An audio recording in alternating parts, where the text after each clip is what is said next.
స్తోత్రములు దేవా.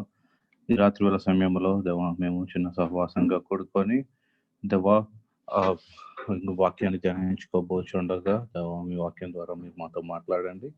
మాట్లాడబోయే వారి పైన మీ ఆత్మ నుంచి దేవా ఎవరితో మాట్లాడినాయన్నారో మీరు మాట్లాడండి. దేవా ఇచ్చిన ప్రార్థనలను తప్పుంటే క్షమించండి. చిన్న ప్రార్థనలు ప్రార్థనగా చేసుకోమని యేసుక్రీస్తు నామములో అడిగి పెట్టుకుంటున్నాం తండ్రి. ఆమేన్. Thank you Benny.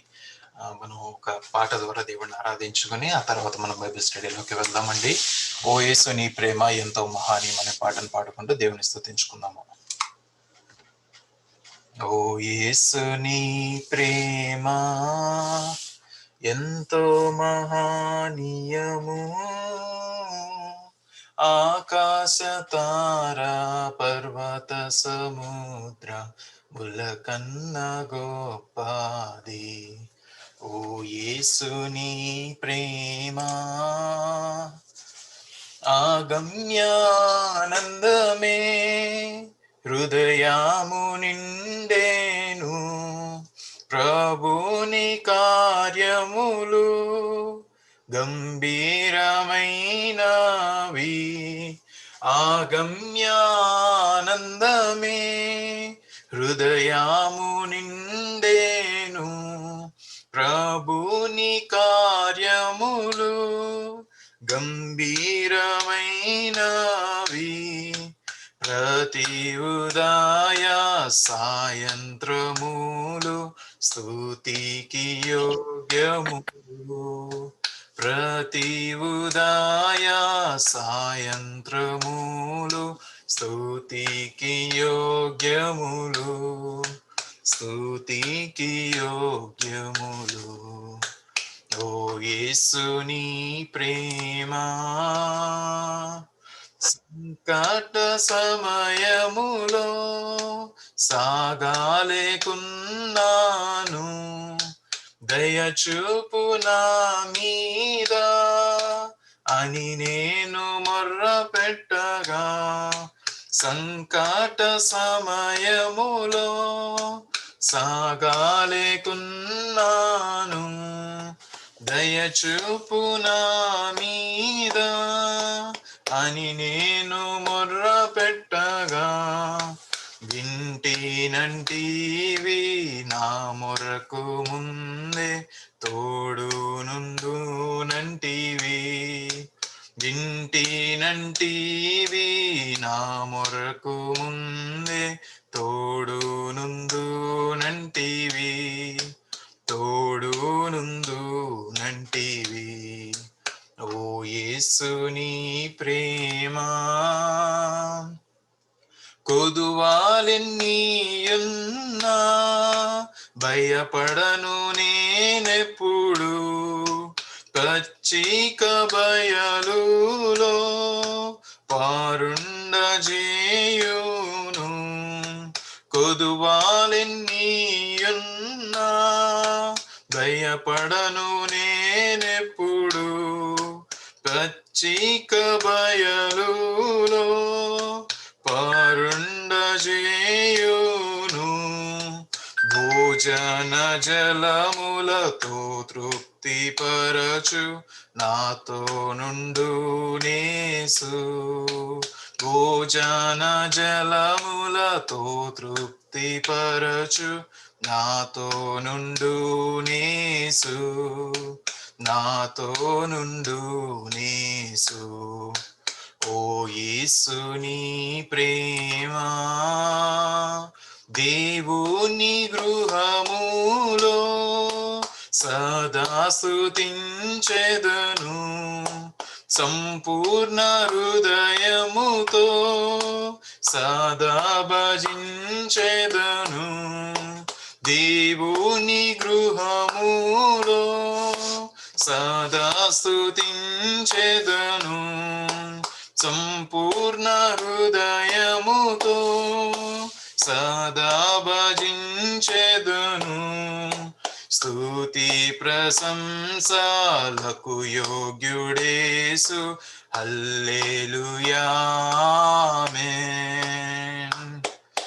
స్తుతి ప్రశంసలకు యోగ్యుడేసు, హల్లెలూయా ఆమేన్, హల్లెలూయా ఆమేన్.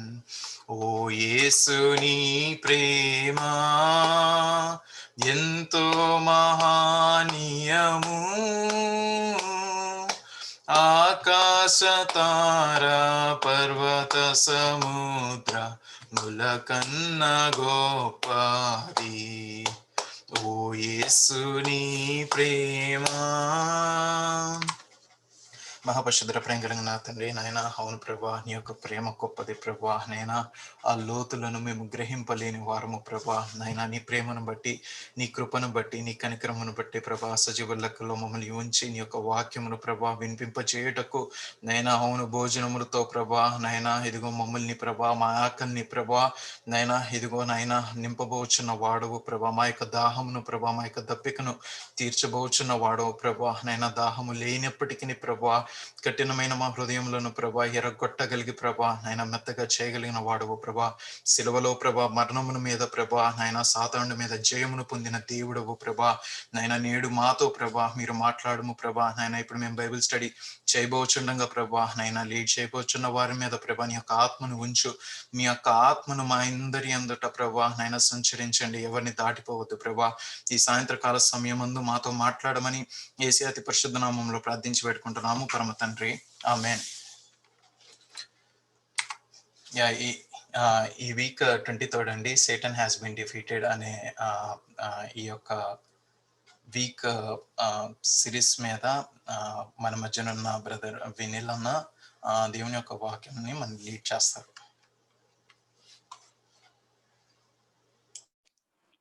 Praise the lord everybody.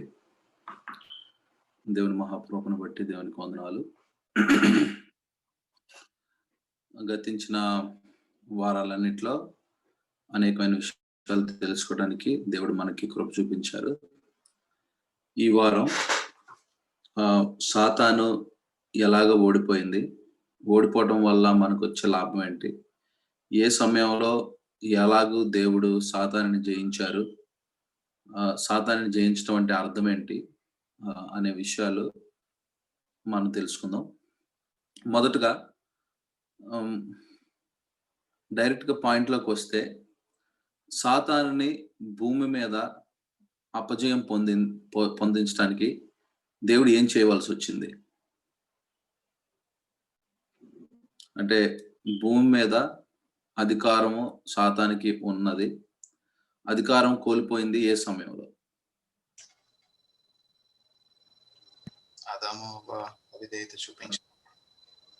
ఆదాము అవ్వ అవిధేయత చూపించినప్పుడు అధికారం వచ్చింది సాతానికి. ఎప్పుడైతే దేవుడు మరణం శిలువ పైన మరణం నుండి మరలా తిరిగి లేచాడో అప్పుడు ఆ అధికారాన్ని తిరిగి తీసేసుకున్నాడు. సో శిలువ మరణం అనేది అధికారము శాతం కోల్పోవడం స్టార్ట్ అయింది ఎక్కడంటే, యేసు ప్రభు శిలువ మీద మరణం స్టార్ట్ అయినప్పుడు అక్కడ ఆ ప్రాసెస్ స్టార్ట్ అయింది అనమాట. సో మనము దేవుడు శిలువ మీద, యేసు ప్రభు శిలువ మీదకి వచ్చినప్పుడు చాలా విషయాలు జరిగినాయి. అందులో మోస్ట్ ఇంపార్టెంట్ గా మనం ఎక్కడి నుంచి స్టార్ట్ చేయాలంటే, ఈ బైబిల్ స్టడీని why have you forsaken me ఎలి ఎలి లాబా సబక్తాని అని ఎప్పుడైతే యేసుప్రభు అడిగారో అక్కడి నుంచి మనం ఈ స్టడీని స్టార్ట్ చేయాలి. ఎందుకంటే సాతాను అపజయం ఎలా పొందుతాడు, మనందరికీ యేసుప్రభు జయం ఎలా అనుగ్రహిస్తారు అంటే, సాతానికి మన మీద ఏ ఫుట్ హోల్డ్ అయితే ఉందో, ఆదాము అవ్వ వాళ్ళు తప్పు చేసినప్పుడు ఏ అధికారం అయితే అపవాదికి వాళ్ళు ఇచ్చారో ఆ అధికారానికి వెనక్కి తీసుకోవాలంటే, మనం పాత నిబంధనలో కూడా చూస్తే తప్పు చేసిన ప్రతిసారి హోలీ ఆఫ్ హోలీస్ లోకి హై ప్రీస్ట్స్ మాత్రం వెళ్ళి మన కోసం వాళ్ళు మొరపెట్టి, మన కోసం వాళ్ళు బలిచ్చి ఆ కోడెల్ని, ఎద్దుల్ని, మేకల్ని వాళ్ళు మన కోసం బలిచ్చి, దాని తర్వాత మీరు లెవిటికస్ లో కూడా చూస్తే మన కోసం వాళ్ళు అలా చేసిన తర్వాత వాళ్ళు కూడా సిక్ అయిపోవటం, వాళ్ళని పాలెంలో నుంచి బయటకు పెట్టడం, అలాంటి చాలా విషయాలు మనం చూస్తూ ఉంటాం. So why have you forsaken me అని దేవుడు యేసుప్రభు దేవునితో ఆ సమయంలో మాట్లాడుతున్నారంటే, ఒక ట్రాన్స్లేషన్ లో ఆ మాట ఏమనుందంటే, ఇదేనా నువ్వు ఇచ్చే punishment? Is it the punishment అనే ఒక ట్రాన్స్లేషన్ కూడా ఆ మాటకు ఉందన్నమాట. మనందరికీ తెలిసిన ఒక ట్రాన్స్లేషన్ ఏంటంటే, Lord Lord why have you forsaken me? నన్ను ఎందుకు విడిచిపెట్టావు, నన్ను ఎందుకు నువ్వు మర్చిపోయావు అని. సో మనం జనరల్ గా ఎప్పుడు వింటూ వచ్చింది ఏంటంటే, మన చిన్నతనం నుంచి దేవుణ్ణి విడిచిపెట్టి వాళ్ళిద్దరి మధ్యలో ఆ ఐకమత్యం లేకపోవటం, ఆ లింక్ లేకపోవటమే యేసు ప్రభుకి హెల్ లాగా అనిపించింది అనేది మనం చాలాసార్లు విన్నాం. అది నిజం కూడా. అయితే ఒక ట్రాన్స్లేషన్ లో ఏమని రాస్తుందంటే, Lord my good friend, is this your punishment? Is it the punishment అని అన్నమాట. ఏంటి ఆ పనిష్మెంట్? జాక్ పోనన్ గారు ఏం చెప్తారంటే, ఆయన ఎటర్నల్ బీయింగ్ కాబట్టి మనం కొన్ని తరాలు తీసుకోగలిగిన ఒక పనిష్మెంట్ ని యేసయ్య మన కోసం ఒక ఫ్యూ అవర్స్ లో దాన్ని కాన్సన్ట్రేట్ చేసి తీసుకోగలిగారు అని చెప్తారు. అందుకనే 9 AM కి క్రాస్ మీద స్టార్ట్ చేస్తే మధ్యాహ్నం అయింది, మధ్యాహ్నం నుంచి 3 గంటల వరకు డార్క్నెస్ అయింది. దాని తర్వాత అక్కడి నుంచి చాలా ఈవెంట్స్ జరిగి మనం చూస్తూ వచ్చాం. So first why have you forsaken me అనే దగ్గర మన పనిష్మెంట్ ని యేసయ్య భరించారు. అప్పటి వరకు ఎవరు భరించారు? మోగజీవులన్నీ భరించినాయి. అప్పటి వరకు యానిమల్స్ మన పాపాలను భరించినాయి. కానీ అది టెంపరీగా ప్రతి సిన్కి ఒక యానిమల్ని తీసుకొని రావటం, దాన్ని బ్లడ్ షెడ్ చేయడం అవన్నీ జరుగుతున్నాయి. అయితే ఈసారి యేసు ప్రభు తన స్వరక్తం కార్చారు. ఎందుకు స్వరక్తం కార్చారు? మనం ఎందుకు కార్చలేకపోయాం? ఎందుకంటే మన పాపమైన రక్తం కాబట్టి. యేసు ప్రభుది పవిత్రమైన రక్తం కాబట్టి, ఒక పవిత్రుడు మాత్రమే మనల్ని పాపంలో నుంచి కాపాడగలడు కాబట్టి అనేకమైన సార్లు ఈ విషయం విన్నాం. అందుకనే ఐదవ మాటగా మనం శిలువ మీద ఏదైతే అనుకుంటారో, నేను ఈ బైబిల్ స్టడీకి చదివేటప్పుడు నాకేమనిపించింది అంటే, సడన్ గా ఇందాకే why have you forsaken me అని అన్న తర్వాత నెక్స్ట్ వర్డ్ ఏమొచ్చిందంటే, ఐ ఆమ్ థర్స్ట్ అని అన్నారన్నమాట. ఇప్పుడు థర్స్ట్ గా ఉండటం ఏంటి? ఆయన ఎప్పటి నుంచో అసలు నీళ్ళు తాగలేదు, పిచ్చి కొట్టుడు కొడుతున్నారు, చూస్తే భయంకరంగా పైన ఎత్తేసి నేనేమనుకున్నానంటే, నాకేమనిపించిందంటే, మేబీ హెల్ ఎంత కష్టంగా ఉంటుందంటే, దేవుడు మన కోసం ఆ పనిష్మెంట్ ని తీసుకొని వచ్చారు కదా. దేవుడు నాకు ఎట్లా రిఫర్ అయిందంటే, హెల్లో ఉన్న మా అబ్రహామిక్ బోజం గురించి మనం మాట్లాడుకున్నప్పుడు, హెల్లో ఉన్న ఆయన ఏమంటాడంటే, ఒక కొంచెం అయినా సరే నాకు వాటర్ ఇస్తావా నీ బొటన్ వేలుతో అని చెప్పి అంటాడనమాట. ఆ పనిష్మెంట్ యేసు ప్రభు అనుభవించింది కూడా ఎంత కష్టంగా ఉందంటే, ఆ హెల్ ఫైర్ ఎంత కష్టంగా ఉందంటే, ఈవెన్ యేసు ప్రభు కూడా తట్టుకోలేక దాహం వేసిందా అన్నట్టుగా నాకు ఒక ఆలోచన వచ్చింది అనమాట. అందుకనే 5th వర్డ్ మనం ఎప్పుడు చదువుకుంటూ ఉంటాం, John 19 లో ఐఎమ్ థర్స్ట్ అని అంటారు. దాని తర్వాత వాళ్ళు ఏదో చేయాల్సింది వాళ్ళు చేశారు అనమాట. నెక్స్ట్ ఏమన్నారు? ఇట్ ఈస్ ఫినిష్డ్, అయిపోయింది అని చెప్పారు. ఇప్పుడు ఏమైపోయింది? అది మనం అందరం ఆలోచించాలి. ఏమి అయిపోయింది? దాని తర్వాత నెక్స్ట్ యేసు ప్రభు ఏం చెప్పారంటే, father I put into your hands, I commit your hands, I commit into your hands అని చెప్పారు. దానికి ముందు ఇది సమాప్తమైనది అన్నారు. ఏమి సమాప్తమైంది అనేది ఈ రోజు మన బైబిల్ స్టడీ మెయిన్ పాయింట్ ఏంటంటే, ఏది సమాప్తమైంది అనేది. ఏమి సమాప్తమైందంటే, చాలా విషయాలు సమాప్తమైనవి. పైగా ఒక స్టెప్ వెనక్కి తీసుకుంటున్నాను. యేసు ప్రభు శిలువ మీద ఉన్నప్పుడు లేదా శిలువ మరణం జరిగినప్పుడు ఏ ఈవెంట్స్ జరిగినాయి? ఎవరికైనా ఏమైనా గుర్తుంటే చెప్పండి. ఏమేమి ఈవెంట్స్ జరిగినాయి అక్కడ శిలువ మీద ఉన్నప్పుడు లేదా శిలువ మీద చనిపోయిన వెంటనే? భూకంపం కలిగింది బ్రదర్ చనిపోయిన వెంటనే. తర్వాత దేవాలయపు తెర నడుముకి చిరిగిపోయింది. తర్వాత చీకటి కమ్మింది మిట్ట మధ్యాహ్నం. So these are the 3 events happened. సమాధులు తెరవబడ్డాయి. అవును. ఫస్ట్ చీకటి పడింది, దాని తర్వాత దేవాలయం తెర చిరిగిపోయింది, దాని తర్వాత భూకంపం వచ్చింది, దాని తర్వాత భూకంపం వల్ల సమాధులు తెరవబడినాయి. చీకటి కమ్మటం అది ఎప్పుడు జరిగిందంటే, ఇంకా యేసు ప్రభు చనిపోలేదు. ప్రభు ఇంకా శిలువ మీద ఉన్నప్పుడే చీకటి కమ్మింది అన్నమాట. మనం ఓల్డ్ టెస్టిమెంట్ లో రెఫర్ చేస్తా ఉంటే చీకటి అనే మాట ఎప్పుడు పనిష్మెంట్ చేసేటప్పుడే దేవుడు ఇచ్చారనమాట. మనం ఆ విషయాల్ని ఎక్సోడస్ లో చూడొచ్చు. ఎక్సోడస్ లో ఎప్పుడైతే ఫస్ట్ బార్న్ చంపేద్దాం అని చెప్పి అనుకున్నారో అది ఎక్కడ జరిగిందంటే చీకట్లో జరిగింది. జడ్జిమెంట్ సైన్స్ అన్ని ఆమోస్ గ్రంథం 5వ అధ్యాయం 8వ వచనంలో కూడా జడ్జిమెంట్ సైన్స్ చీకట్లో జరుగుతాయి, లేదా జడ్జిమెంట్ జరిగినప్పుడు ఒక చీకటి వస్తుంది అనే విషయాలు ఓల్డ్ టెస్టిమెంట్ లో మనం చూసాం అనమాట.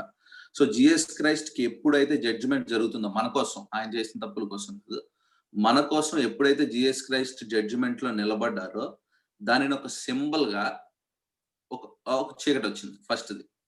రెండోది, ఆయన చనిపోయిన వెంటనే దేవాలయపు తెర చిరిగిపోయింది. దేవాలయపు తెర చిరిగిపోవడానికి 2 రీజన్స్ మనం ఎప్పుడు వింటూనే ఉన్నాం. ఒకటి, పరిశుద్ధ స్థలము, అతి పరిశుద్ధ స్థలం అని దేవాలయంలో 2 స్థలాలు ఉన్నాయి. ఓపెన్ కోర్టు, పరిశుద్ధ స్థలం, అతి పరిశుద్ధ స్థలం లాస్ట్ది. సో ఆ తెర పరిశుద్ధ స్థలానికి అతి పరిశుద్ధ స్థలానికి మధ్యలో ఉన్న తెర అది చిరిగిపోయి ఉండొచ్చు. కాబట్టి ఇంక నుంచి హై ప్రీస్ట్స్ వెళ్ళవలసిన అవసరం లేకుండా దేవుడు మనకి హై ప్రీస్ట్ యాక్సెస్ ఇచ్చి మనందరినీ రాజులైన యాజక సమూహంగా ఆయన ఎన్నుకొని డైరెక్ట్ యాక్సెస్ మనతో ఇచ్చారు అని చెప్పి పీటర్ రిఫర్ చేసినప్పుడు చాలా మంది చెప్తూ ఉంటారు. రెండో విషయం ఏంటంటే, జెంటైల్స్ కి జ్యూస్ కి మధ్యలో ఈ దీంట్లోనే జెంటైల్స్ ఒక ఏరియా వరకే రాగలుగుతారు. వాళ్ళు ఓపెన్ కోర్టులో నుంచి లోపలికి రాలేరు అనమాట. జ్యూస్ మాత్రమే నెక్స్ట్ లెవెల్లోకి వెళ్ళగలుగుతారు. వాళ్ళిద్దరికి మధ్యలో కూడా ఒక తెర ఉంటుంది. సో ఆ తెర చిరిగిపోయి ఉండొచ్చు అని చెప్పి కొంతమంది అంటారు. రెండిట్లో ఏదైనా సరే జ్యూస్ తో దేవుడు మనల్ని కలుపుకున్న అర్థం ఏంటంటే, నేను యూదుల కోసమే వచ్చాను అని చెప్పి యేసుప్రభు అంటారు అనమాట. మొదట వాళ్లే అని చెప్పి, ఇప్పుడు వాళ్ళని మనల్ని కలిపేశాడంటే దేవుడు మనందరి కోసం వచ్చారనేది ఒక అర్థం. రెండోది, అతి పరిశుద్ధ స్థలానికి యాక్సెస్ ఇచ్చారు అంటే డైరెక్ట్ గా దేవునితో ప్రార్థన చేసే అవకాశం, దేవునితో సంభాషించే అవకాశం, దేవుడు దరికి చేర్చుకునే అవకాశం మనకి ఇచ్చారు అనేది రెండోది సింబాలిక్ గా జరిగింది. మూడోది, అర్త్క్వేక్ వచ్చింది. అర్త్క్వేక్ ఎప్పుడైనా వస్తే ఏంటంటే, దేవుని లా ఫుల్ఫిల్ అయినప్పుడు అర్త్క్వేక్ వస్తూ ఉన్నట్టు మనం ఓల్డ్ టెస్టిమెంట్ లో చూస్తూ ఉంటాం అనమాట. కరెక్ట్ గా ఇది ఎప్పుడు జరిగిందంటే, మోసెస్ అక్కడ కొండపైకి వచ్చేటప్పుడు సీనాయి పర్వతం మీద పర్వతం మొత్తం అర్త్క్వేక్ వచ్చింది అనమాట. ఆయన లా ఎప్పుడు స్టార్ట్ చేశాడు, లాని ఎప్పుడైతే స్టార్ట్ చేశారో అర్త్క్వేక్ తో స్టార్ట్ అయింది. లా ఎప్పుడు ఫుల్ఫిల్ అయిందో మళ్ళీ అర్త్క్వేక్ తో ఎండ్ అయింది అనే ఒక రిజంబ్లెన్స్ గురించి చెప్తున్నాం. స్కాలర్స్ రిజంబుల్ చేస్తూ దాని గురించి చెప్తారు. లాస్ట్ గా ఏం జరిగింది, టూమ్స్ ఓపెన్ అయింది. టూమ్స్ ఓపెన్ అవ్వడం అనేది దేనికి రిజంబ్లెన్స్ అంటే, ప్రభువుకి మృతుల మీద ఉన్న అధికారం, దానికి రిజంబ్లెన్స్ గా టూమ్స్ ఓపెన్ అయినాయి. ఎవరు లేచారు అంటే చాలా దానికి చాలా కాన్స్పిరసీస్, కొంతమంది ఇచ్చే వివరణలో డివైడెడ్ గా ఉండొచ్చు. కొంతమంది పాత నిబంధన ప్రవక్తలు లేచారని, లేదా కొంతమంది ఆ టైంలో చనిపోయిన వారు లేచారని, ఏదైనా సరే దేవునికి మృతుల మీద ఉన్న అధికారం, మృత్యువు మీద దేవునికి ఉన్న అధికారము దేవుడు అక్కడ మనకి సింబాలిక్ ఏం కాదు, డైరెక్ట్ గా చూపించారు. శాంపుల్ అని చెప్పాలన్నమాట.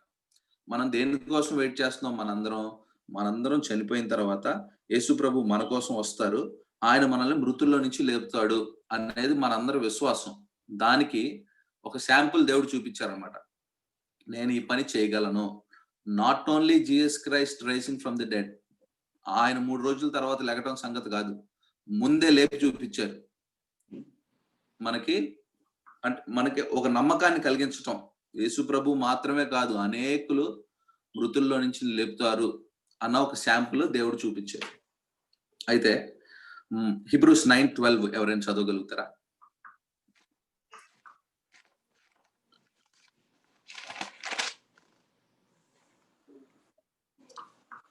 మేకల యొక్కయు కోడల యొక్కయు రక్తముతో కాక తన స్వరక్తముతో ఒక్కసారే పరిశుద్ధ స్థలములో ప్రవేశించెను. సో ఇందాక నేను చెప్పిన విషయం ఏంటంటే, హై ప్రీస్ట్ ఇప్పటి వరకు పరిశుద్ధ స్థలంలో మేకల రక్తంతో కోడల రక్తంతో వెళ్ళారు ప్రతిసారి. కానీ యేసు ప్రభు ఇప్పుడు మన కోసం ఏం చేశారంటే, high holy place, nothing but the presence of God మన కోసం హై ప్రీస్ట్ గా వెళ్ళి అక్కడ కూర్చున్నారు. అది ఒక ఒక ఒక సంగతి. అంటే అక్కడ సీక్వెన్స్ లో జరిగిన విషయాలు ఏం జరిగింది అంటే, సిలువ వేసినప్పుడు జరిగినవి ఏంటంటే, తన స్వరక్తం ఇచ్చి యేసు ప్రభు డైరెక్ట్ గా ఒక హోలీ ప్లేస్ లో మన కోసం వెళ్ళారు. అదే అధ్యాయం 26వ వచనంలో ఏముందంటే, అన్న ఒకసారి 26వ వచనం చదువుతారా? అట్లైన ఎడల జగత్ పునాది వేయబడినది మొదలుకొని ఆయన అనేక పర్యాయములు శ్రమ పడవలసి వచ్చిన. అయితే ఆయన యుగముల సమాప్తి యందు తను తానే బలిగా అర్పించుకున్నట వలన పాప నివారణ చేయుటకై ఒక్కసారే ప్రత్యక్షపరచబడిన. అనేక మార్లు పాత నిబంధన స్టార్టింగ్ లో, అంటే మనం చదివే పాత నిబంధన స్టార్టింగ్ లో జగత్ పునాది వేయక ముందే ఆ స్టార్టింగ్ నుంచి ఆయన అనేకమైన సార్లు శ్రమ పడుతూ వస్తున్నారంట. మనం చాలా సార్లు వినే ఉంటాం ఈ విషయం. అగో ఫస్టే దేవుడు ఇలాగా చర్మాన్ని ఒక చీల్చేసి చొక్కాయలు చేపించాడు. అది ఎవరో కాదు, యేసుక్రీస్తే.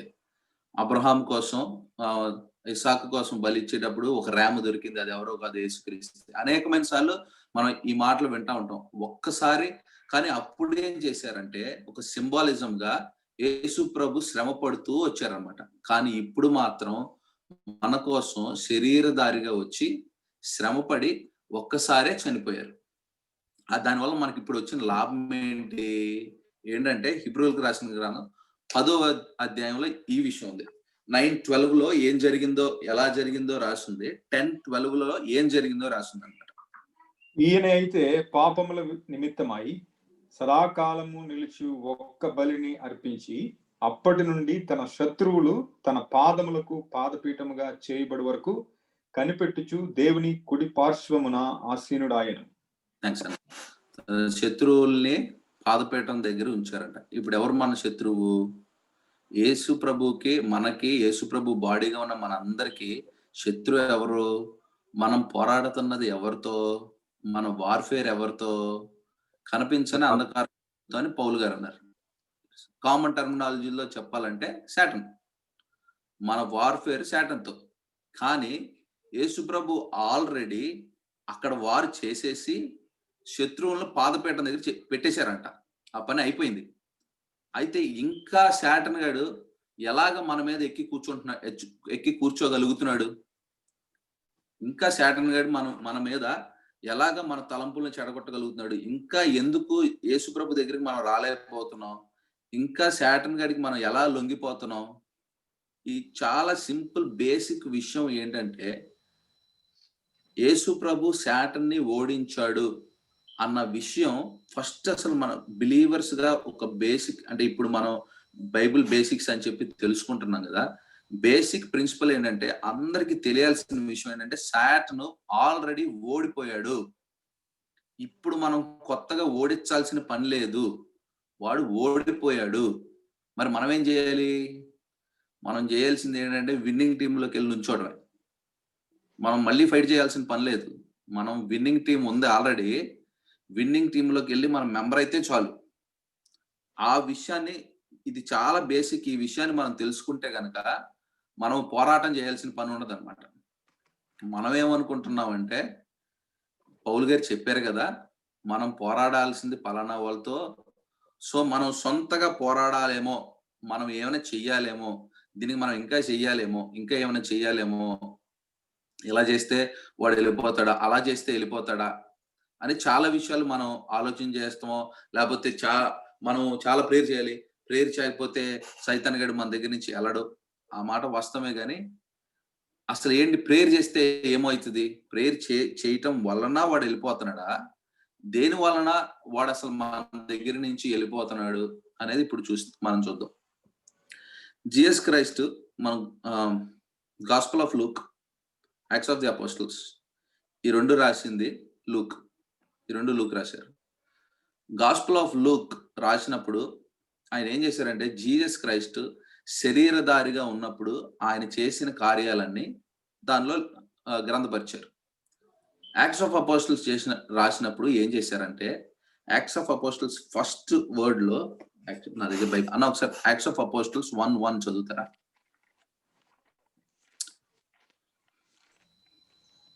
ఓ థియోఫిలా, యేసు తాను ఏర్పరచుకున్న అపోస్తులకు పరిశుద్ధాత్మ ద్వారా ఆజ్ఞాపించిన తరువాత ఆయన పరమునకు చేర్చుకొనబడిన దినం వరకు ఆయన చేయుటకును బోధించుటకును ఆరంభించి వాటన్నిటిని గూర్చిన మొదటి గ్రంథమును రచించితిని. ఆయన శ్రమపడిన తరువాత 40 దినములు రచించితిని అంటే గాస్పెల్ ఆఫ్ లూక్ రాశాడు అనమాట. ఇప్పుడు వరకు యేసు ప్రభు చేసింది అయిపోయింది. కంటిన్యూ చేయండి అన్న. తర్వాత ఆయన శ్రమపడిన తర్వాత 40 దినముల వరకు వారికి అగపడుచు దేవుని రాజ్య విషయమును గూర్చి బోధించుచు అనేక ప్రమాణములను చూసి వారికి తాను సజీవునిగా కనపరుచుకునను. ఆయన వారిని కలుసుకుని ఇలాగూ ఆజ్ఞాపించును, మీరు యెరూషలేము నుండి వెళ్ళక నా వలన వినిన తండ్రి యొక్క వాగ్దానము కొరకు కనిపెట్టుడి. యోహాను నీళ్లతో బాప్తిస్మం ఇచ్చిన గాని కొద్ది దినములలో మీరు పరిశుద్ధాత్మలో బాప్తిస్మము పొందుదురనెను. చాలన్నా. సో ఈ ఫస్ట్ ఏం చేశారు, ముందు గ్రంథం ఏం రాశానంటే యేసు ప్రభు ఏదైతే చేశారో ఆ విషయాలన్నీ రాశాను. ఇగో ఈ సెకండ్ గ్రంథం రాస్తున్నాను. పెంటెకోస్ట్ డే రోజు యేసు ప్రభు ఏం చేయాలనుకుంటున్నారంటే తన శరీరంలో మనలందరినీ తన ఆత్మ ద్వారా ఒక్క బాడీగా చేయాలని చూస్తున్నారు. ఒక్క బాడీగా చేసినప్పుడు మనందరికి శిరస్సు ఎవరవుతారంటే యేసు ప్రభు అవుతారు. అప్పుడు మన ద్వారా యేసు ప్రభు క్రియలు చేస్తారు అని చెప్పి చెప్తున్నారు అన్నమాట. లూకా వాళ్ళకి ఫస్ట్ స్టార్టింగ్ లో ఇంట్రడక్షన్ ఇస్తున్నాడు. ముందు నేను రాసిందేమో యేసు ప్రభు శరీరధారిగా ఉన్నప్పుడు చేసిన విషయాలు. ఇప్పుడు నేను రాయబోయేది ఏంటంటే మన ద్వారా యేసు ప్రభు శరీరంలో నుంచి బయటకు వచ్చి ఆత్మరూపే మనందరినీ ఫామ్ చేసి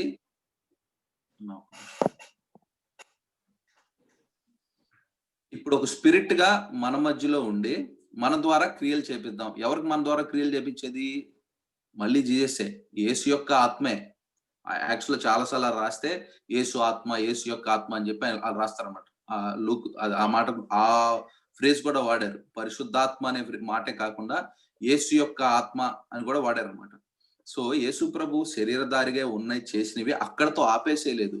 ఆయన మనల్నందరినీ ఎన్నుకొని ఒక బాడీగా చేసి ఆ బాడీకి హెడ్ గా ఆయన ఉంటూ సేమ్ ఆయన శరీరధారిగా ఉన్నప్పుడు ఏ పనులు అయితే చేశారో వాటిని మన ద్వారా కంటిన్యూ చేస్తూ ఉన్నారన్నమాట.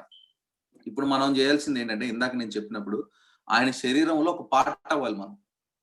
ఆయన శరీరంలో మనం ఒక పార్ట్ అయినప్పుడు మనం ఏం చేస్తాం? యేసు ప్రభువు ఏమేమి పనులు అయితే చేశారో ఆటోమేటిక్ గా మన ద్వారా కూడా యేసు ప్రభు చేపిస్తూ ఉంటారు. ఒక స్టెప్ వెనక్కి వెళ్తే ఓల్డ్ టెస్టిమెంట్ లో మనం చూస్తే కనుక యేసు ప్రభు ఈ నరావతారిగా మన మధ్యలోకి వచ్చే వరకు ఎవ్వరు కూడా ఒక డెవిల్ని ఎలగొట్టినట్టు మనం చూడం. పలానా వాడు డెవిల్ ఉంటే ఎలగొడిచాడు, ఇగో డెవిల్ని పట్టుకున్నాడు అని చెప్పి మనం ఎక్కడ చూడం. అనారోగ్యంతో ఉన్నవారిని బాగుపరిచారు, పెద్ద పెద్ద యుద్ధాలు గెలిచేశారు, చాలా పనులు చేశారు. కానీ డెవిల్స్ ఎప్పుడు కూడా పలానా ప్రాఫిట్ని చూసి డెవిల్ భయపడిన, అంటే మనుషులు భయపడిన, కానీ ఆ మనుషుల్లో ఉన్న డెవిల్స్ ప్రాఫిట్స్ని చూసి భయపడినట్టు కానీ లేకపోతే మెన్ ఆఫ్ గాడ్ని చూసి భయపడినట్టు కానీ మనం ఎక్కడ చూడం. ఎందుకు అలా మనం ఎప్పుడు చూడలేదు?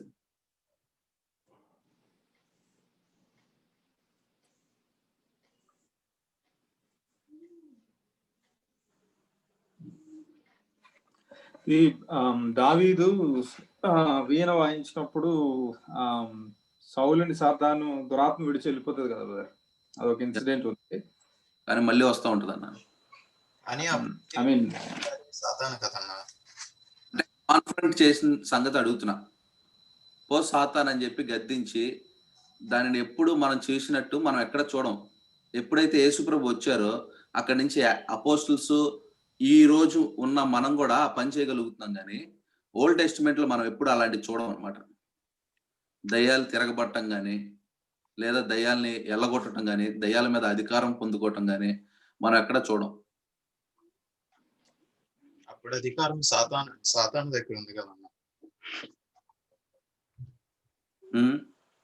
అప్పుడు అధికారం సాతాను దగ్గర ఉంది కదా, లోకం మీద అధికారం అంతా. Correct correct. సాతాన్ని ఓడించడానికి కేవలం దేవునికి మాత్రమే అధికారం ఉంది. సో అయితే యేసుక్రీస్తు లోకంలోకి వచ్చిన తర్వాత యేసుక్రీస్తు అంటాడు కదా చాలా సందర్భాలు, నా ఆత్మను మీకు ఇచ్చుచున్నానని చెప్పేది. ఎప్పుడైతే దేవుని ఆత్మను పొందుకుంటామో అధికారాన్ని కూడా పొందుకున్నాం అన్నమాట. డెవిల్ని మనం రెసిస్ట్ చేసినా, ఎవడైనా బయట నుంచి వచ్చి రెసిస్ట్ చేయాలనుకున్నా 2 విషయాలు చేయాలి. ఏంటంటే యాకోబు రాసిన పత్రిక 4వ అధ్యాయం 7వ వచనంలో ఉంది ఈ విషయం. Submit your self therefore to God and resist the devil, then he will flee అని చెప్పి దేవునికి మనల్ని మనం అర్పించుకోవాలి. మనం ఒకసారి తెలుగులో చదువుతారా? యాకోబు 4. కాబట్టి దేవునికి లోబడి ఉండుడి, అపవాదిని ఎదిరించుడి, అప్పుడు వాడు మీ యొద్ద నుండి పారిపోవును. దేవునికి లోబడి ఉండటం అంటే ఏంటి? దేవుని భక్తి చూపించటమా? కాదు. దేవునికి లోబడి ఉండటం అంటే ఏంటంటే ఆయన కింద ఉండటం. ఆయన కింద మనం ఎప్పుడు ఉండగలుగుతాము అంటే ఓన్లీ మనం సిన్లెస్ గా ఉన్నప్పుడు మాత్రమే ఆయన కింద ఉండగలుగుతాం. పాత నిబంధన భక్తులు యేసు ప్రభు వచ్చి రక్తం కార్చే వరకు వారిలో ఉన్న వారికి జెనెటిక్ గా వచ్చిన పాపం, ఆ మాట కరెక్ట్ గా వాడాలనుకుంటున్నా, వాళ్ళకి జెనెటిక్ గా వచ్చిన పాపం వాళ్ళలోంచి పోలేదు. వాళ్ళు ఇదివరకు చేసిన, అంటే దేవుణ్ణి వాళ్ళు తెలుసుకోక ముందు ఒక టైంలో చాలా మందిని మనం చూస్తుంటాం పాత నిబంధనలో. కొంతకాలం వాళ్ళు దేవుని తెలుసుకోపోయినా కొంతకాలం తర్వాత దేవుని తెలుసుకోవటం వాళ్ళ లైఫ్ లో ఏదో ఒక ఏజ్ లో అట్లా చేసినా సరే వాళ్ళ పాత పాపాలు క్షమించబడలేదు. కొత్త పాపాలు వాళ్ళు చేసి ఉండకపోవచ్చు. కానీ యేసు ప్రభు ఈ లోకంలోకి రావటం వల్ల మనకి ఏమైందంటే, మనం యేసు ప్రభుని ఎప్పుడైతే ఒప్పుకున్నామో అప్పుడు మనం చెయ్యబోయే పనే కాదు, మనం ఇదివరకు చేసిన పని మొదట దేవుడు శిలువ మీద క్షమించారని మనం ముందు బైబిల్ స్టడీస్ లో తెలుసుకున్నాం. సో బెనే అంటాడు ఎప్పుడు చూసినా మనల్ని న్యూట్రల్ లో తీసుకొచ్చి 0 పాయింట్ లో పెట్టారని చెప్పి, నెగిటివ్ లో నుంచి. ఆ పని ఓల్డ్ టెస్టిమెంట్ లో ఉన్న ఎవరికి జరగలేదు.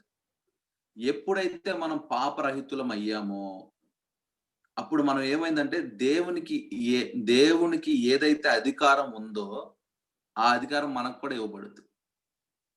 ఎందుకంటే దేవుడు ఒక్కడే కదా పాపం లేనివాడు. తర్వాత ఏమవుతుంది? మనం పాపం చేస్తున్నా దేవుని కృపను బట్టి కొన్ని విషయాలు క్షమిస్తాడు, కొన్ని విషయాల్లో మనకి డెలివరెన్స్ దేవుడు దయచేస్తూ ఉంటారు. సో యేసు ప్రభు రక్తం చేత మనం ఎప్పుడైతే కడగబడ్డామో, బ్లడ్ ఆఫ్ జీసస్, ఆ రక్తమే సాతాన్ని ఎదిరించగలుగుతుంది. మనల్ని ఏ రక్తంతో అయితే యేసు ప్రభు కడిగారో ఆ రక్తం సాతాన్ని ఎదిరించగలుగుతుంది. యేసు ఇంకొక అదే అట్లా సారీ ఒక యాక్ట్స్ ఆఫ్ అపోస్టిల్స్ లో ఇంకో చోటకి వెళ్దాం అనుకున్నా కానీ ఒకసారి వెనక్కి వచ్చి ఒక స్టోరీ చెప్తాను. మనకి ఒకసారి ఏమైందంటే, ఒక పాస్టర్ గారు ఒక దయ్యం పట్టిన ఆమె వస్తే ఆయన నోట్లో ఏదో గొణుక్కుంటున్నాడంట. నోట్లో ఏదో గొణుక్కుంటుంటే ఆ దయ్యం పట్టిన ఈవిల్ స్పిరిట్ ఫిల్డ్ ఉమెన్ ఏమంటుందంటే, నువ్వు ఫస్ట్ మర్మర్ చేసేసేది ఆపేసేయి, అప్పుడు నువ్వు నాతో మాట్లాడు, అప్పుడు నేను నీ దగ్గరికి వస్తాను, లేకపోతే నేను దూరంగానే ఉంటాను. అంటే ఏంటి నేను ఏం మర్మర్ చేస్తున్నాను అని చెప్పి అడిగితే, నువ్వేం మర్మర్ చేస్తున్నావో నేను చెప్పను, కానీ నువ్వు మర్మర్ చేసేది మాత్రం ఆపేసే ఫస్ట్, దాని తర్వాత నువ్వు నాతో మాట్లాడను అని అంటుంది అనమాట. అయితే ఈయన ఏం మర్మర్ చేస్తున్నాడంటే, యేసు రక్తం యేసు రక్తం యేసు రక్తం అని చెప్పి ఆయనలో ఆయన మర్మర్ చేసుకుంటున్నాడు. సో ఆ టైంలో ఆయన ఏం చెప్పాడంటే, ఆ మాటే, యేసు రక్తం అనే ఒక మాటే అంత పవర్ఫుల్ గా పనిచేస్తే, యేసుని రక్తము మనలో ప్రవహించిన, యేసుని రక్తం మన మీద ప్రోక్షింపబడినా ఇంకెంత పవర్ఫుల్ గా అది పనిచేస్తుంది. ఎందుకు అంత పవర్ఫుల్ గా పనిచేస్తుందంటే, ఆ రక్తమే మనల్ని పాపంలో నుంచి బయటికి తీసుకొని వచ్చింది కాబట్టి ఆ రక్తం డెవిల్ మీద పనిచేస్తుంది. రెండో విషయం ఏంటంటే, ఎవరు పడితే వాళ్ళు యేసు రక్తం అంటే వెళ్ళిపోతుందా డెవిల్? నేనంటే వెళ్ళిపోద్దా? మీరంటే వెళ్ళిపోద్దా? లేకపోతే బయట some Tom Dick and Harry అంటే వెళ్ళిపోతుందా? అయితే అక్కడ ఇంకొక విషయం ఏమని రాస్తుందంటే, మనం యాక్చువల్ 19th చాప్టర్ లో మనం చూసినప్పుడు కొరింథీలో పౌలు గారు ఉండి చాలా పనులు చేస్తుంటే కొంతమంది ఈ అటు ఇటు సంచారం చేసే కొంతమంది యూదులు వారి పిల్లలు కొంతమంది వచ్చి పాలు భలే ఎలగొడుతున్నాడే దయ్యాల్ని అని చెప్పి ఒక 7 కలిసి ఏం చేస్తారంటే మనం కూడా దయ్యాన్ని ఎలగొడదామని చెప్పి యేసు నామములో పో అంటే దయ్యం ఏం చేసిద్ది అంటే వెంటనే ఆ 7లో ఇద్దరిని పట్టుకొని పిచ్చి కొట్టడం కాదు కానీ అక్కడ ఏం రాసింటే వారిలో ఇద్దరిని అది లోపరుచుకొనిను అని రాసింది. లోపరుచుకొని అంటే ఏకంగా వాళ్ళే ఈవిల్ స్పిరిట్ ఫీల్డ్ అయిపోయారో లేకపోతే వాళ్ళిద్దరిని అది ఫిజికల్ గా డ్యామేజ్ చేసిందా అనే ఉద్దేశంతో వారు రాశారో తెలియదు కానీ సో మనం ఈ విషయంలో చాలా జాగ్రత్తగా ఉండాలి. ఏంటి అప్పుడు డెవిల్ అన్న మాట ఏంటంటే యేసుక్రీస్తు నాకు తెలుసు, పౌలెవరో నాకు తెలుసు, నువ్వెవర్రా బాబు అంటది. సో ఎవరు పడితే వాళ్ళు యేసు రక్తం అంటే లేకపోతే ఎవరు పడితే వాళ్ళు ప్రార్థన చేస్తే డెవిల్ కండెమ్ అయిపోద్ది. మనం కండెమ్ చేయగలుగుతామా అంటే చేయలేమంటే నువ్వు నేను చేయలేమని కదా, ఎవరు పడితే వాళ్ళు చేయలేరు. ఒకటి వాళ్ళు యేసు ప్రభువుకి సబ్మిట్ చేసుకొని ఉండాలి వాళ్ళని. యేసు ప్రభువు జీసస్ వాళ్ళకి లార్డ్ అయి ఉండాలి ఫస్ట్ విషయం. రెండోది కాన్షియస్ సిన్ ఏది వాళ్ళు చేస్తూ ఉండకూడదు. ఇంకొకటి వాళ్ళు ఇదివరకు ఏ విషయాల్లో అయితే చేశారో ఆ విషయాల్లో నుంచి ఆ పాపముల్లో నుంచి వారు విడిపించబడాలి. అప్పుడు మనకేమవుతుందంటే సాతాను మీద మనకు ఒక అధికారం వచ్చింది. ఎప్పుడైనా మనకి ఒక పాత సిన్ని మనం ఇంకా గుర్తుపెట్టుకొని పాత సిన్లో మనం ఇంకా ఉన్నామంటే డెవిల్ కి మనలో ఒక ఫుట్ హోల్డ్ ఉందని. ఫుట్ హోల్డ్ ఆల్రెడీ ఉన్నప్పుడు మనం రెసిస్ట్ చేయలేం. వాడు ఆల్రెడీ తలుపు డోర్కేనో మన రూమ్ కి మధ్యలో కాలు పెట్టేసి ఉన్నాడు. వాడిని తోసేలేం బయటికి. వాడు ఆల్రెడీ ఉన్నాడు అక్కడ. మన పాత పాపాలను మనం విడిచిపెట్టకపోవటం కానీ లేదా అక్రమంగా ఎవరి దగ్గరైనా తీసుకున్నవి కానీ ఇచ్చేసేయకపోవటం కానీ కాన్షియస్ గా ఏవైనా పనులు మనం ఇంకా కాన్షియస్ సిన్ మనం చేయటమే కానీ అలా ఇలాంటి విషయాలు మనం ఇంకా చేస్తూ ఉంటే డెవిల్ మనం రెసిస్ట్ చేయలేం. చాలా మంది యేసు ప్రభువుకి సబ్మిట్ చేసుకొని అంటే యేసే నా ప్రభువు అని చెప్తూ ఈ పనులు చేస్తూ ఉంటారు. వాళ్ళు రెసిస్ట్ చేయలేరు. లేదా ఈ పనులన్నీ నేను పాపాలన్నీ మానేశానండి, అసలు ఈ నుంచి నేను పాపం ఏమి చేయట్లేదండి, నేను అసలుకి ఇదివరకు ఇలాంటి పనులు చేసేవాడిని 2 సంవత్సరాల నుంచి ఏం చేయట్లేదండి అంటే వాడు రెసిస్ట్ చేయగలడా దయాన్ని? వాడు చేయలేడు. ఎందుకు? మరి ఆడి పాత పాపాల సంగతి ఏంటి? దాన్ని ఎవడు గడుగుతాడు? సో జీసస్ క్రైస్ట్ కి సబ్మిట్ చేసుకోవటం ఒక్కటే సొల్యూషన్ కాదు, లేదా మన పాపాలను విడిచిపెట్టడం ఒకటే సొల్యూషన్ కాదు. ఈ రెండు కాంబినేషన్ లో జరగాలి. ఒకటి దేవునికి మనల్ని సబ్మిట్ చేసుకొని ఆయన్ని మనం ప్రభువుగా ఒప్పుకొని నెక్స్ట్ ఏంటంటే మనం విడిచిపెట్టిన వాటిని దారికి చేరకూడదు. అందుకనే submit your self therefore to God. అప్పుడు మీరు రెసిస్ట్ చేస్తే అప్పుడు అక్కడి నుంచి మీకు ఆ శాటన్ ని పారద్రోలు గల శక్తి వస్తుంది అని చెప్పి జేమ్స్ అంటున్నారు అన్నమాట. ఇంకొకటి ఇప్పుడు శాటర్న్ మనకి పొద్దాకు వస్తూ ఉంటాడు కదా, వాడు వచ్చి మనకి చాలా హృదయాల్లో ఆలోచనలు పెడుతూ ఉంటాడు. ఆలోచనలు రాగానే మనం పాపం చేసినట్ట,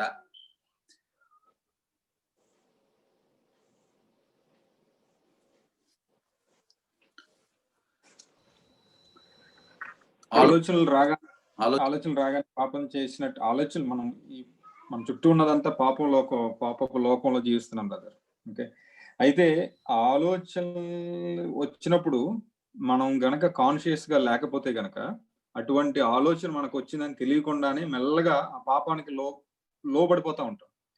ఎప్పుడైతే అలాంటి ఆలోచన వచ్చిందో వెంటనే ఆ దేవుని దగ్గరికి వెళ్ళి దాని మీద జయించడానికి శక్తిని మనం దేవుని వేడుకోవాలి. పాపము ఎట్లాగా ఉంటదంటే మనకి ఇష్టపడేలా చేస్తుంది పాపం.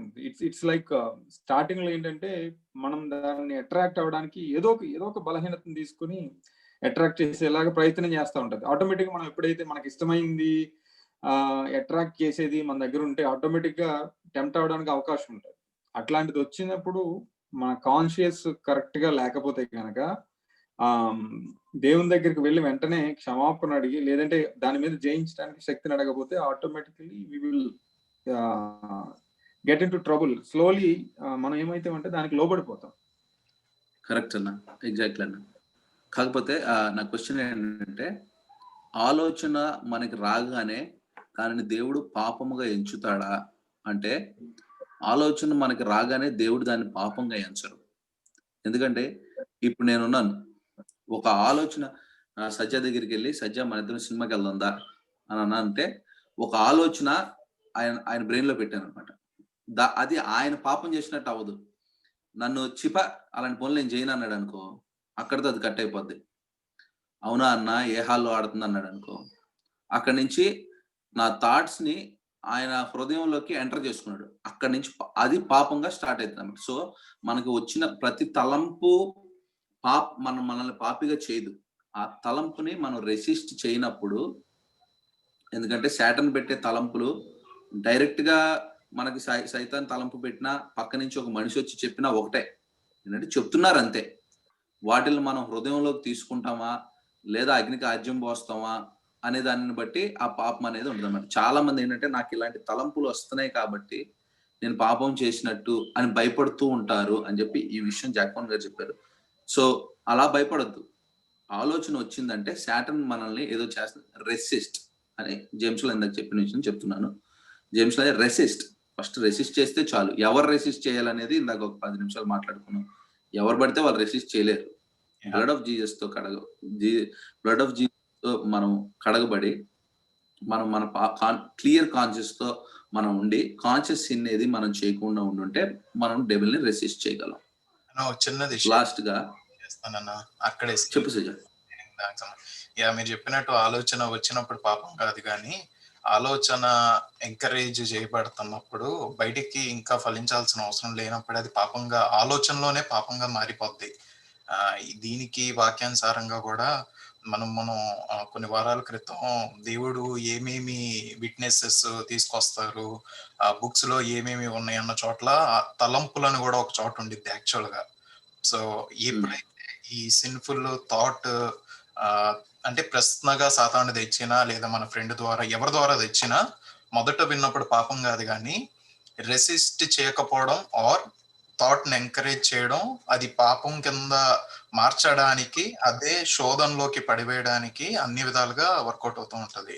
మీరు చెప్పినట్టు అందరూ డెవిల్ని రెసిస్ట్ చేయలేరు, కానీ ఆ వ్యక్తి ప్రార్థనలో ఎదుగుతున్నా గానీ, దేవుడు నడిపిస్తున్నా గానీ, ఒకవేళ తప్పిపోయి ఉన్న స్థితిలో కూడా దేవునాత్మ ఆ నిమిషంలోనే ప్రార్థన చేయడానికి, హృదయం ఆ వేదన ఎవరికి చెప్పరు, ఎక్కడ చూపించరు, కానీ దేవునికి ప్రార్థనలో పెట్టడానికి పరిశుద్ధాత్మ దేవుడు నడిపిస్తూ ఉంటారు. ఆ విధంగా మాత్రమే దాన్ని జయించగలుగుతాం, లేదా కొన్ని అసలు నైట్ మేర్ గా మిగిలిపోతాయి.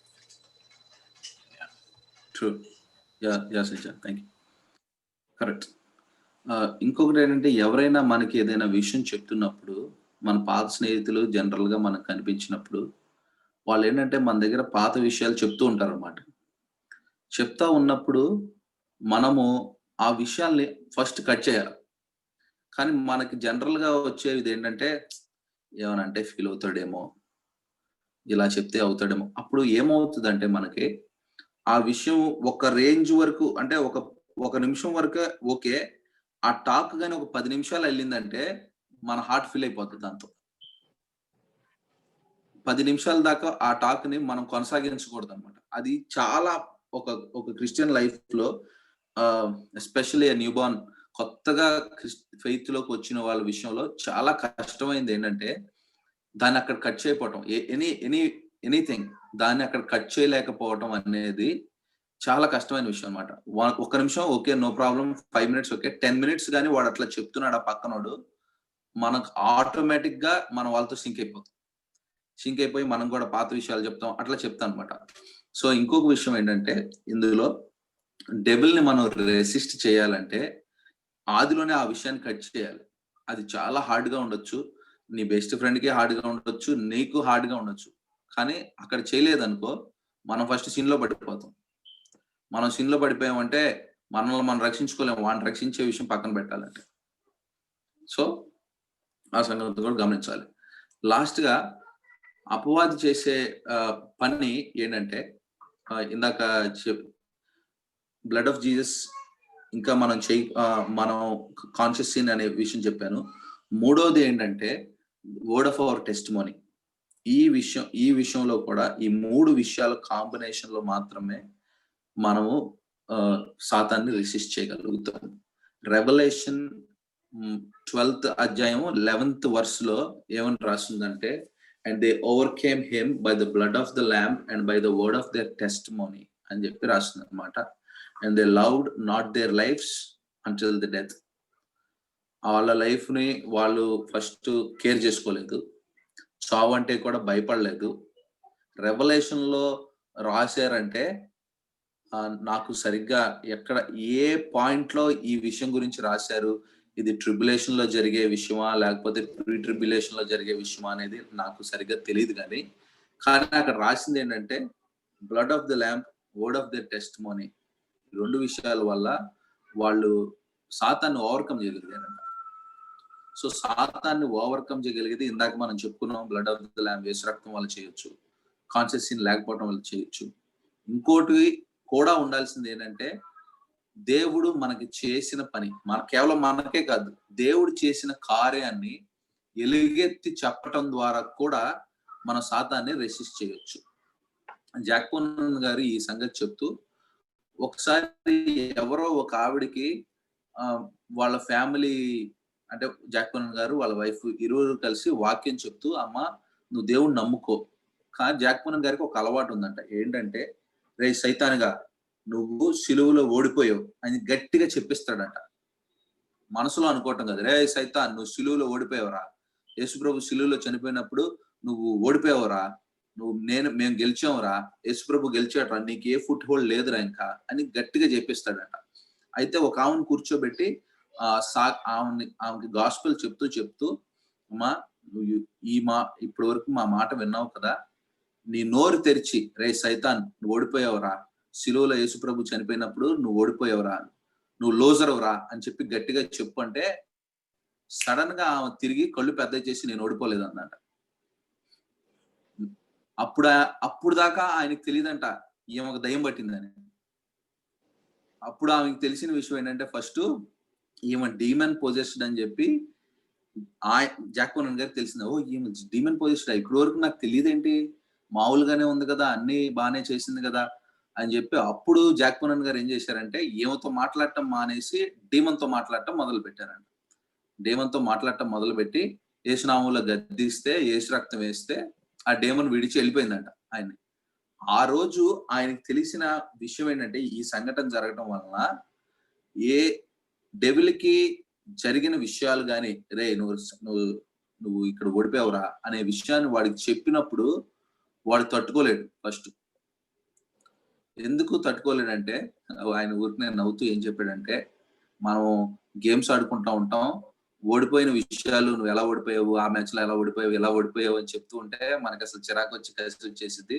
అరే భలే కొట్టేవరా షాట్, ఆ మ్యాచ్ నువ్వు కట్టడం వల్ల గెలిపించే, అలా చెప్పినప్పుడు మనకి ఏంటంటే హ్యాపీగా అనిపిస్తుంది అని ఆయన చెప్పారనమాట. సో ఓటమికి సంబంధించిన విషయాలు ఎవరికైనా చెప్తే వాడికి ఫస్ట్ ఒళ్ళు మండిద్ది అని చెప్పి, సో ఎవరు చెప్పలేరు, సాటర్న్ గాడు నువ్వు డిఫీట్ అయ్యావురా, నువ్వు నన్ను ఏం చేయలేవురా అని తెలిసి నోరు తెరిచి ఎవరు టెస్ట్ మోనీ చెప్పలేరంటే ఫస్ట్ వాడు డిమన్ పొజిషన్ అయితే, లేదా డిమన్ కు వాడికి ఏదో ఒక విషయంలో ఫుట్ హోల్డ్ ఆడి విషయంలో ఉంటే గనక సైతాన్గా నువ్వు ఓడిపోయావు అని చెప్పి చెప్పలేరు అనమాట. అయితే సాటర్న్ మనల్ని ఎట్లాగా లొంగ తీసుకోవడానికి ట్రై చేస్తాడంటే మనలో భయాలు పెట్టి, ఏదో ఒక భయం. గ్రేటెస్ట్ ఫీర్ ఏంటి మనందరికీ అంటే మనిషికి, మనందరికంటే మనిషి అనేవాడికి ఒక గ్రేటెస్ట్ ఫీర్ ఏంటంటే చావు అనే విషయాల్లో భయం పెట్టేస్తాడు. ఎవడు ఎంత తోడికైనా సరే అందరికి హెవెన్కి వెళ్ళిపోవాలని ఉంటది, కానీ ఎవరికి చచ్చిపోవాలని ఇష్టం ఉండదు. చచ్చిపోకుండా హెవెన్కి వెళ్ళారని అందరికి తెలుసు. నేను హెవెన్కి వెళ్ళాలన్నా, ఈ లోకంలో నా వల్ల కాదన్నా, పరలోకం వెళ్ళిపోతానంటే రేపే చచ్చిపోరా అంటే ఏంటన్నా అలా అంటా ఉంటారు. చచ్చిపోవటం ఎవరికి ఇష్టం ఉండదు. సో గ్రేటెస్ట్ ఫియర్ ఏంటంటే చచ్చిపోతావు, రేపేమైపోద్దో, నీకు ఈ ఉద్యోగం ఉంటదంటావా, లేకపోతే నీ పిల్లలు బాగుపడతారా, నువ్వేదో భక్తి చేస్తున్నావు కానీ నీ పిల్లలు ఎంత భక్తి చేస్తారు, ఇలాంటి ఫియర్స్ సైతాన్ గారు పెడతా ఉంటాడు అనమాట. ఆ ఫియర్స్ వల్ల ఏమైతుందంటే ఫియర్ వల్ల డౌట్ వల్ల యాంగ్జైటీ వల్ల బీపీ వల్ల డాక్టర్ బిల్లు అన్నీ వస్తూ ఉంటాయి. ఆటోమేటిక్ గా దేవునికి మనం దూరం అయిపోయే సంఘటనలు మన లైఫ్ లో జరుగుతూ ఉంటాయి. అంటే ఫియర్ వల్ల మనం చేసే పనులు అనమాట. సో మనం ఎప్పుడైతే మరి ఆ ఫియర్ ఎట్లా పోతుంది? మనం ఎవరు మనల్ని ఫియర్ లేకుండా చేశారంటే, మనం గాస్పెల్స్ లో చదివితే యేసుప్రభు ఎక్కడ కనిపించినా భయపడకుడి, భయపడకుడి, భయపడకుడి. Fear not, fear not, fear not. Isaiah 43:1, fear not, I have called you by your name, you are mine. ఎంత క్లియర్ గా దేవుడు చెప్పారంటే, నువ్వు నా వాడివి, నేను పిలుచుకున్నా నేను, ఫస్ట్ నువ్వు భయపడమాక. అయితే ఇదే విషయాన్ని హీబ్రూస్ 2:15 లో అన్న ఒకసారి చదువుతారా? హీబ్రూస్ 2:15.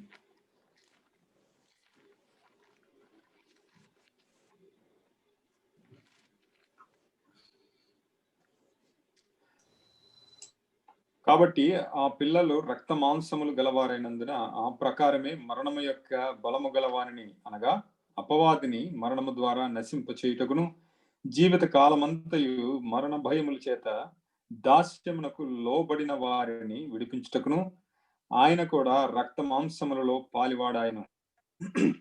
సో యేసు ప్రభు ఫస్ట్ మన కోసం వచ్చింది. ఎందుకంటే మనం ఏ విషయం భయపడుతున్నామో ఆ విషయాల్లో, ఆ స్లావరీలో నుంచి మనల్ని బయటికి తీసుకొని రావడానికి ఆయన మనతో పాటు రక్త మాంసంలో పాలువాడయి, ఆయన ఎప్పుడైతే చనిపోయారో ఆ ఫియర్ లో నుంచి మనల్ని ఫస్ట్ బయటికి తీసుకొచ్చారు అన్నమాట.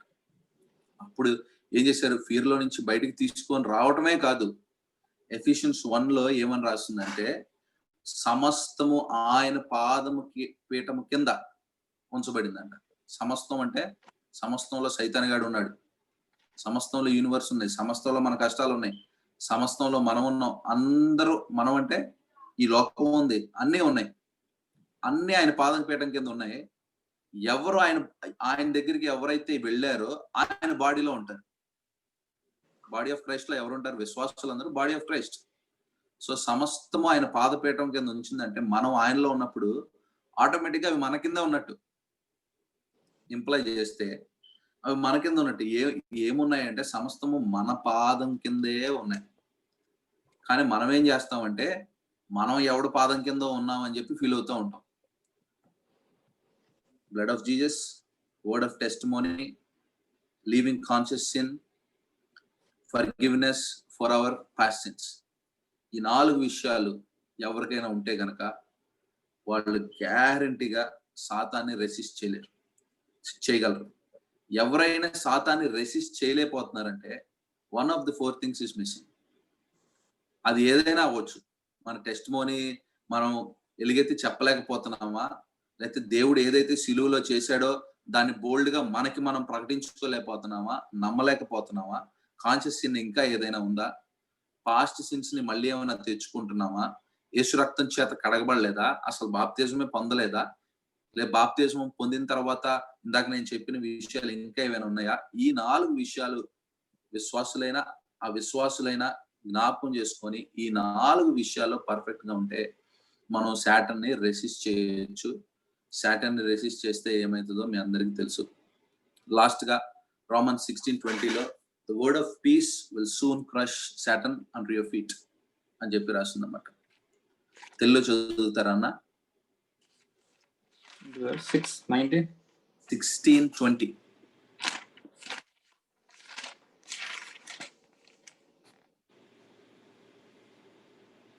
సమాధానకర్తయగు దేవుడు సాతానును మీ కాళ్ళ క్రింద శీఘ్రముగా చితక తొక్కించును. మన ప్రభు అయిన యేసుక్రీస్తు కృప మీకు తోడైండును గాక. సో మనందరి కాళ్ళ కింద సాటన్ ని దేవుడు తొక్కిస్తానికి ఆయన చేయాల్సింది ఆయన చేశారు. మనం చేయాల్సిన విషయాలన్నీ ఈ రోజు తెలుసుకున్నాం. వాక్యంలో రాసినట్టు దేవుని కృప మనందరికి తోడుగా ఉండును గాక.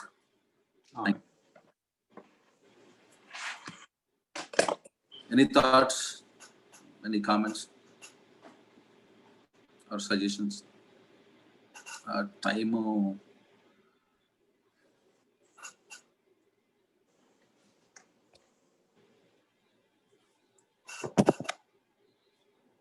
నా టైం ఎంత? యా 8 అయింది బ్రదర్. యా అన్న, థ్యాంక్ యూ అన్న. మీరు ప్రే చేస్తే క్లోజ్ చేసుకుందాం అన్న. అయితే ఎవరికైనా ఏం క్వశ్చన్స్ లేకపోతే